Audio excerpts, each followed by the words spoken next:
अस्सलाम वालेकुम गाइस, जो आज की रेसिपी मैं आपके साथ शेयर करने जा रहा हूँ वो है बीफ बिहारी कीमा। बीफ बिहारी कीमा जो है वो बड़ा पॉपुलर है, तो आप उसको जरूर ट्राई कीजिएगा। बहुत इजी है, इजी टू मेक है। आपको मैं स्टेप बाय स्टेप इसकी रेसिपी बताता हूँ। आई होप आप बहुत इंजॉय करेंगे। तो इसके लिए 1/2 लीटर मैंने ये कुकिंग ऑयल लिया और उसके बाद ये मैंने 1 kg प्याजों को इस तरह से काट लिया है स्लाइसिस। और अब इसमें मैं तकरीबन 200 ml सरसों का ऑयल जो है, सरसों का तेल ऐड कर रहा हूँ इसके टेस्ट को मजीद मुनफिद बनाने के लिए। अब मैं इसमें ये प्याज जो है ये ऐड कर रहा हूँ। 1 kg प्याज है, इसको हम ब्राउन करेंगे।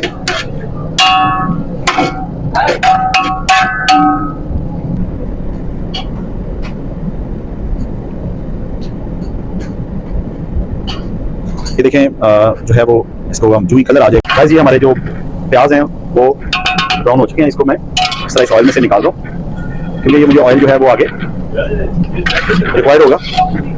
तो इस तरह से मैंने इसमें निकाल दिया। इनको नेक्स्ट जो है वो हमारा जो कीमा है उसमें इसको इस्तेमाल करेंगे। ये जो हमारे जो ओनियन है ये ब्राउन हो चुके हैं, तो अब इसमें टाइम है कि हम इसके अंदर कीमे के अंदर अपना मसाला ऐड करें। तो इसके लिए मुझे इसमें मैं 2 चम्मच नमक,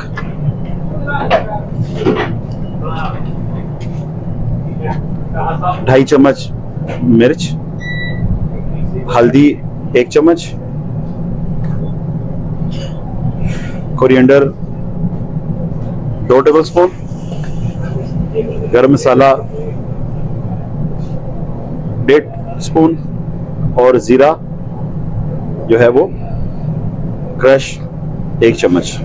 ये डालने के बाद मैं इसमें ये प्याज हमने ब्राउन किए हैं वो इसमें शामिल कर रहा हूं और इसके बाद मैं इसमें दही ऐड करूंगा। तो प्लीज अगर मुझे दही दे दें तो मैं इसमें ऐड कर देता हूं। गाइस ये इसमें मैं तकरीबन 1.5 कप जो है वो दही शामिल कर दिया मैंने और उसके बाद 3 चम्मच मैंने इसमें अदरक लहसुन का पेस्ट शामिल कर लिया। अब इन तमाम चीजों को हम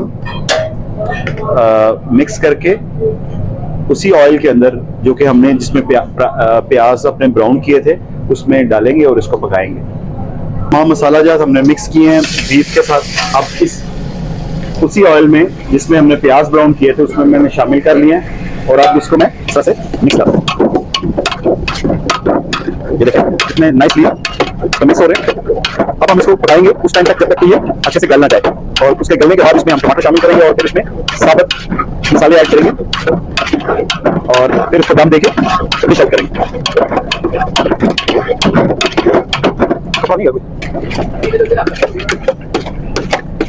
इस तरह से ये देखें ये मिक्स होता जा रहा है और साथ साथ ये पकता भी जा रहा है।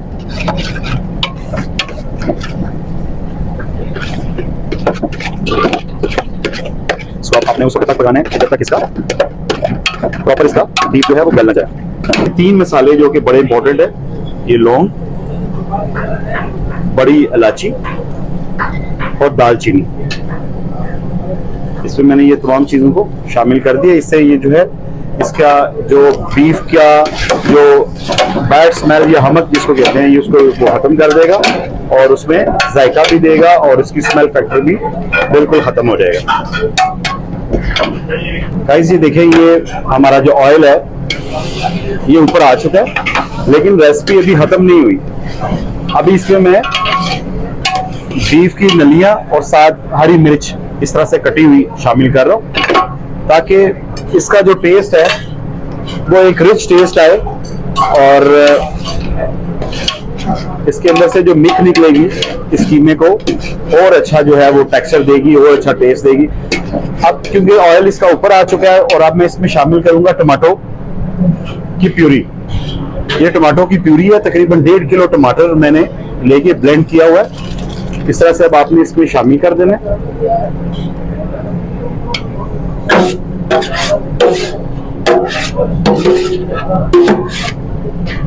शामिल करने के बाद आपने इसको, क्योंकि हमने इसको इतना भुना हुआ स्टाइल नहीं रखना, इसमें ग्रेवी रखनी है ताकि नान रोटी के साथ प्रॉपर ये खाया जाए। अभी देख रहे हैं जो टमाटर है इसके अंदर जो है वो शामिल हो चुके हैं। अब हम इसको थोड़ी देर मिक्स करने के बाद इसको दम पे लगा देंगे और उसके बाद इसको हम डिश आउट करेंगे। वीवर्स ये देखें हमारा जो कीमा है ये अब अच्छे से ये इसमें मैंने बुनाई की है। इसका आप देख रहे हैं कि जो तेल है वो ऊपर आना शुरू हो गया और इसमें जो मिखे ऐड किए हैं ना तो उसकी तो क्या बात है। अब इसमें मैं ये फाइनली इसके ऊपर ये धनिया डाल रहा हूँ गार्निश के लिए, खुशबू के लिए। और इसको धनिया डाल के तो इसको मिक्स करेंगे, तो इसके बाद इसको हम सर्व करेंगे। तो आप इसको अच्छे तरीके से मैंने मिक्स कर लिया ताकि इसका टेस्ट जो है ना धनिया का इसमें शामिल हो जाए। बेहतरीन लजीज़ कीमा तैयार हो जाएगा। और ये मिखे जो है ना इसको बाद में इसके अंदर से जो मिक है वो निकाल के इसमें शामिल करेंगे और इससे इसका टेस्ट जो है वो मज़ीद अच्छा हो जाएगा। आपने इस रेसिपी को ज़रूर ट्राई करना है, ये बड़ी मज़ेदार और लजीज़ रेसिपी है, ये रेगुलर रेसिपी से हट के है। तो अब ये आप नाश्ते में, इसके बाद इसको मैं सर्व करने लगा हूँ। ये देखिए मैंने एक प्लेट ली है, उसके अंदर ये मैं कीमे को डाल रहा हूँ। अब ये देख रहे हैं इस कलर से आपको अंदाज़ा हो गया कि ये ज़बरदस्त भुन गया है सही तरीके से। इसके ऊपर थोड़ी तरी लगा के और उसके बाद मैं इसको गार्निश करूँगा। आपको गार्निश का तरीका भी बताऊँगा कि गार्निश कौन कौन सी करनी है। वैसे इसमें अदरक, हरी मिर्च और धनिया की गार्निश होती है और जो है आप इसको अपने नाश्ते में और लंच पे कर सकते हैं। ये मैं इसके ऊपर गार्निश कर रहा हूँ। ये देखें धनिया थोड़ा सा मज़ीद मैंने धनिया ऐड किया, हरी मिर्च लगा रहा हूँ इसके ऊपर और साथ में इसके मैं अदरक भी पतली कटी हुई, बारीक कटी हुई इसके ऊपर इस तरह से करूँगा। आप इसको नान के साथ, पराठे के साथ, कुलचे के साथ, सादी रोटी के साथ एंजॉय कर सकते हैं। और इसके ऊपर क्रीम की भी हल्की सी लेयर लगा सकते हैं, लेकिन मैंने नहीं लगाई। आप अगर लगाना चाहें तो आप लगा सकते हैं। ये देखें कितना खूबसूरत और बेहतरीन बुना हुआ कीमा तैयार है। आई होप आपको जो है वो पसंद आएगा। आपने इसको ज़रूर ट्राई करना है और अपने कमेंट्स भी देने हैं।